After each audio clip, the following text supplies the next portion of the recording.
नमस्कार मित्रांनो, मन की शांती चॅनलवर आपले स्वागत आहे. आजच्या झपाट्याने बदलणाऱ्या जगात आपण पण बदलले पाहिजे, आपल्या स्किल डेव्हलप केल्या पाहिजे. परंतु कोणत्या स्किल डेव्हलप केल्या पाहिजे हे आपण या व्हिडिओमध्ये पाहणार आहोत. आज ज्या 5 स्किल बद्दल आपण बोलणार आहोत, खूप साऱ्या संस्था व कंपन्या या 5 स्किल्स असलेल्या लोकांना कायम शोध घेत असतात आणि 5 स्किल्समुळे तुम्ही तुमचं एक वेगळं स्थान निर्माण करू शकता. चला तर मग बघूयात कोणत्या या 5 स्किल्स आहेत. नंबर 1 कम्युनिकेशन स्किल, संवाद कौशल्य. नंबर 2 टीमवर्क स्किल, सांघिक कार्य कौशल्य. नंबर 3 प्रॉब्लेम सॉल्व्हिंग स्किल, समस्या सोडवण्याचं कौशल्य. नंबर 4 अडॅप्टेबिलिटी स्किल, अनुकूलता कौशल्य. नंबर 5 टाइम मॅनेजमेंट स्किल, वेळ व्यवस्थापन कौशल्य. नंबर 1 कम्युनिकेशन स्किल, तुमच्या कल्पना, विचार व भावना कसे व्यक्त करता हे खूप महत्त्वाचे आहे. जागरूकपणे पण लक्षपूर्वक समोरच्याचं ऐका. तुमचं म्हणणं थोडक्यात आणि स्पष्ट ठेवा. खूप टेक्निकल भाषेत बोलू नका, समोरच्याला समजेल अशा भाषेत बोला. खूप मोठा किंवा खूप बारीक स्वर न ठेवता नॉर्मल स्वर ठेवा बोलताना.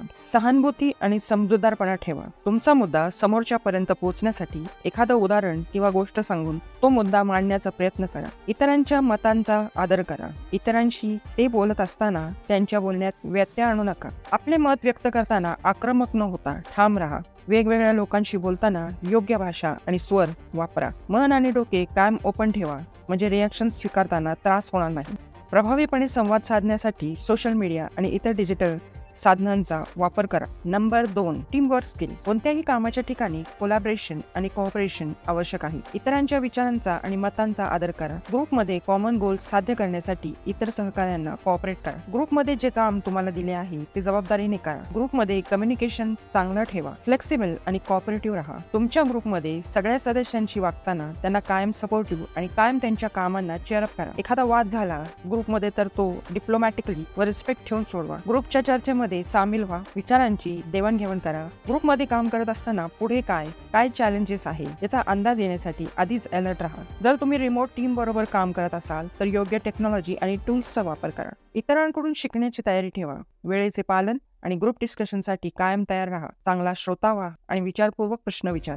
ग्रुपमध्ये असे काही सदस्य असतात की त्यांची काम करण्याची शैली वेगळी असू शकते. त्या सदस्यांबरोबर वागताना थोडे धीराने घ्या. त्यांना थोडं समजून घ्या. नवीन भूमिका आणि जबाबदाऱ्या स्वीकारण्यास कायम तयार राहा. नंबर 3 प्रॉब्लेम सॉल्व्हिंग स्किल, कोणत्याही व्यवसायात समस्या ओळखण्याची, त्याचे अनालाइज आणि प्रॉब्लेम सॉल्व्ह करण्याची क्षमता महत्त्वाची असते. समस्येचे मूळ कारण ओळखा. वेगवेगळ्या दृष्टिकोनातून समस्या अनालाइज करा. ही समस्या सोडवण्यासाठी आपण काय करू शकतो याचा विचार करा आणि उपाय केला तर त्यातून काय फायदा आणि तोटा होऊ शकतो याचा विचार पण केला पाहिजे. सर्वात प्रभावी उपाय निवडा. उपाय अंमलात आणण्यासाठी प्लॅनिंग करा. तुम्ही जो तोडगा शोधला आहे तो समोरच्याला सांगण्यासाठी डेटा आणि अॅनालिटिक्सचा वापर करा. गुंतागुंतीच्या समस्या सोडवण्यासाठी इतरांची मदत घ्या. कायम नवीन काय करता येईल याचा विचार करा. तुमच्या समस्या सोडवण्याच्या प्रयत्नांसाठी टेक्नॉलॉजी आणि इतर टूल्सचा वापर करा. पुढे काय समस्या येऊ शकतात याचा अंदाज सक्रियपणे आधीच केला पाहिजे. समस्या सोडवण्यासाठी सरळ दृष्टिकोन ठेवा. कॅल्क्युलेटेड रिस्क घेण्याची तयारी ठेवा. भूतकाळातील चुका आणि अपयशातून शिका. नंबर 4 अडॅप्टेबिलिटी स्किल, बदलत्या परिस्थितीशी आणि वातावरणाशी जुळवून घेण्याची क्षमता आजच्या वेगवान जगात महत्त्वपूर्ण आहे. ओपन राहा, मनाने आणि मेंदूने सुद्धा, आणि बदल स्वीकारा. नवीन टेक्नॉलॉजीज शिकून घ्या. नवीन स्किल्स शिका. तुमच्या कामाच्या वेळापत्रकात फ्लेक्सिबिलिटी आणि अडॅप्टेबिलिटी ॲक्सेप्टन्स हवी.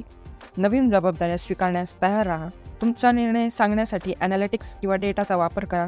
पुढे काय बदल घडू शकतात याचा अंदाज अधिक सक्रिय होऊन लावला पाहिजे. एखादी प्रतिकूल स्थिती आली तर तिचा सामना करताना संयमी राहा. जर एखादा माणूस बदलाशी झुंजत असेल तर अशा माणसाला समजून घ्या आणि त्याला सपोर्ट करा. नातेसंबंध निर्माण करताना भाषा सकारात्मक ठेवा. आक्रमक न होता आपले मत ठामपणे मांडा. भूतकाळातील चुका आणि अपयशातून शिका. स्वतःला ट्रेन करत आपली अडॅप्टेबिलिटी स्किल वाढवा. 5वा क्रमांक म्हणजे टाइम मॅनेजमेंट स्किल. कोणत्याही व्यवसायात कामांना प्रायोरिटी देण्याची, दिलेल्या टाईममध्ये काम पूर्ण करण्याची आणि एफिशियंटली काम करण्याची क्षमता महत्त्वाची असते. जी महत्त्वाचे तातडीची कामे आहेत त्यांना प्रथम प्राधान्य द्या. दैनंदिन किंवा साप्ताहिक कामांची यादी तयार करा. मोठ्या कामांचे छोट्या भागांमध्ये विभाजन करा. डिजिटल टूल्सचा वापर करून तुमच्या कामाची डेडलाईन ठरवा. प्रत्येक कामासाठी पुरेसा वेळ राखून ठेवा. खूप सारी कामे एकाच वेळी करू नका. कामे स्वयंचलित किंवा ऑटोमॅटिक करण्यासाठी टेक्नॉलॉजी व इतर डिजिटल टेक्नॉलॉजीचा वापर करा. पुन्हा लक्ष केंद्रित करण्यासाठी नियमित विश्रांती घ्या. वेळेचे पालन करा आणि इतरांच्या वेळेचा आदर करा. तुमच्या प्रगतीचा मागोवा घेण्यासाठी डेटा आणि ॲनालिटिक्सचा वापर करा. भूतकाळातील चुका आणि अपयशातून शिका. स्वतःला ट्रेन करा. टाईम मॅनेजमेंट स्किल वाढवण्यासाठी या 5 स्किल्स आहेत, त्या तुम्ही 2024मध्ये शिकल्या पाहिजे. या स्किल्स शिकून तुम्ही झपाट्याने बदलणाऱ्या जगाबरोबर राहू शकता. तुम्हाला हा व्हिडिओ कसा वाटला कमेंटमध्ये सांगायला विसरू नका. तुम्हाला याबद्दल अगोदर माहिती होते का हेही कमेंटमध्ये सांगा. व्हिडिओला लाईक आणि सबस्क्राईब करा आणि जास्तीत जास्त शेअर करा. सर्वांना माहिती असलं पाहिजे. चला भेटूया पुढच्या व्हिडिओमध्ये. तोपर्यंत धन्यवाद.